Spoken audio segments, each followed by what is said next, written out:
the one hand, we were really had a focus on how we wanted to implement technology. But on the other hand, the future was so uncertain that we almost had to stop in our tracks.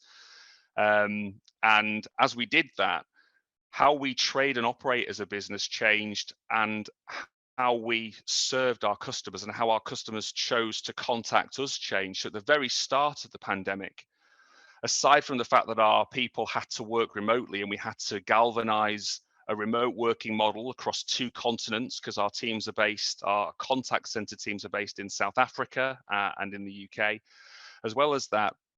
In addition to that, we had to face the challenge of customers choosing to contact us in a different way. So they shopped more online because obviously they couldn't get to stores, and our contact profile changed significantly. So we saw double the channel growth in email than what we'd been seeing previous to that.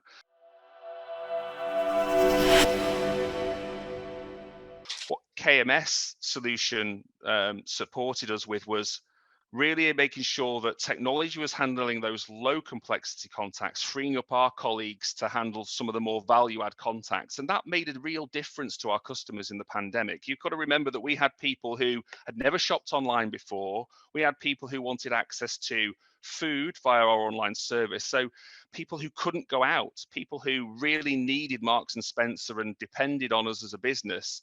And this was a way for us to make sure that our colleagues were really adding the value and serving those customers who needed us most at what was a difficult time for them. Innovation is a huge part of our business, and it's a huge part of what we look for in people who work with us. And I think that was one of the key parts of KMS, and when we started talking to them, was the innovation that they bring.